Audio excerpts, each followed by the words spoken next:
Now on Palm Beach TV. It's the largest undergrounding project that FPL has undertaken in the state. We're doing it quicker than any of their other projects. Poles are coming up and overhead power, phone and cable TV lines are going underground as the town's undergrounding project enters its final stages.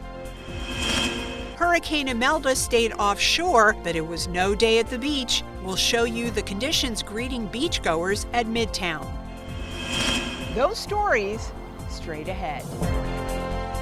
The Palm Beach Civic Association brings you Palm Beach TV, the island's only newscast, sponsored by the Fortin Foundation of Florida. Now, the news. Welcome to Palm Beach TV. I'm Sally Lewis. The town's $128 million undergrounding project is entering the final stages. In this Wright News Follow the Story, we spoke with town engineer Patricia Strayer, who has overseen the project since its start in 2017 and will see it through to the end.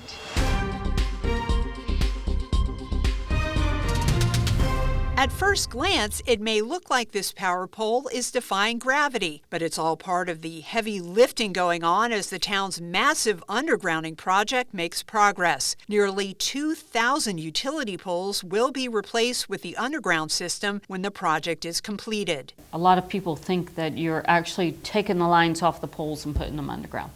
What you're doing is you're building a whole new network underground. So you're actually installing conduits that wires, cables are going to run through those conduits.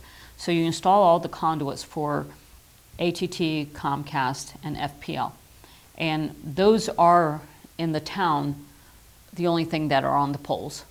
So you install the entire new network underground, and then you connect to the homes. Strayer says once homes are connected to the new underground utilities, the overhead lines are de-energized, removed from the poles, and the poles themselves are taken down. To manage the project, the town created a master plan, dividing the work into 15 construction zones across 8 phases. Each phase includes a north and south zone, except for Phase 8, which runs from Royal Poinciana Way North to Everglade Avenue. The town worked with FPL, AT&T, and Comcast with the goal of getting the work done in 18 to 24 months for each phase. The order of construction was based on traffic to minimize disruption starting on each end of the island. On this map, green is converted, orange is in progress, and yellow not yet converted. Here's the schedule for the areas in yellow. In 2026, Phase 6 South, along with Phases 7 North and 7 South, and Phase 8 in 2027. With more than 50% of the project completed, many are taking note, in this case, South County Road south of the Colony Hotel. I drive all over town all the time, and I had seen that they had taken out a couple of poles.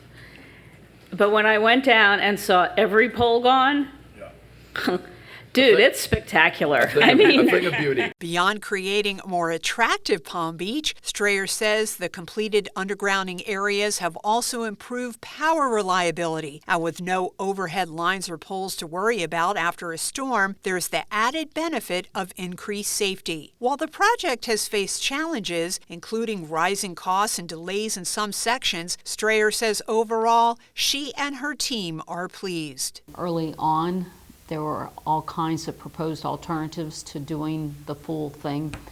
Maybe we should just underground the backyards and then leave big poles on the main roads and have them the hardened poles. But everybody has stuck with it. And town council and town manager's office have been 100% supportive of getting the job done. And I'm pretty pleased that we're this close to being done. As people are returning to the island, Strayer is asking for drivers to be patient for the next few weeks in the Midtown area, where FPL will be removing utility poles. Everybody needs to work with us.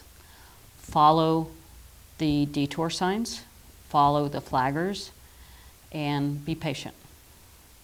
November 1st, if everything goes right, poles will be down, the cranes will be gone, flatbed trucks will be gone, and traffic will be normal. The town expects the entire project to wrap up by the spring of 2027, staying on track for a 10-year timeline. To stay informed about traffic impacts, you can sign up for town alerts, attend or watch monthly town council meetings, or visit undergrounding.info for the latest updates.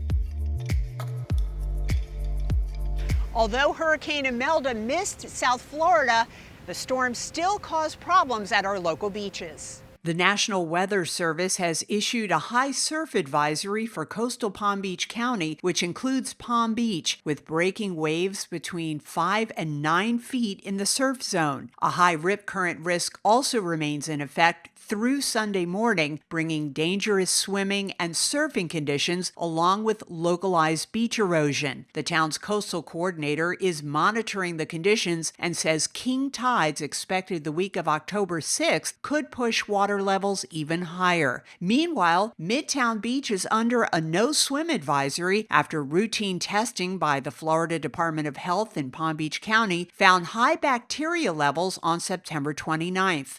Palm Beach Fire Rescue sent an alert warning residents about the potential health risks, and lifeguards kept swimmers out of the water on Wednesday. And that wraps up Palm Beach TV. Stay up to date with the island's only newscast at palmbeachcivic.org and through our social media. Until next time, thank you for watching. Palm Beach TV is a production of the Palm Beach Civic Association. We thank our sponsor, the Fortin Foundation of Florida, and encourage you to let us know how we can further provide news coverage that best serves our members and residents.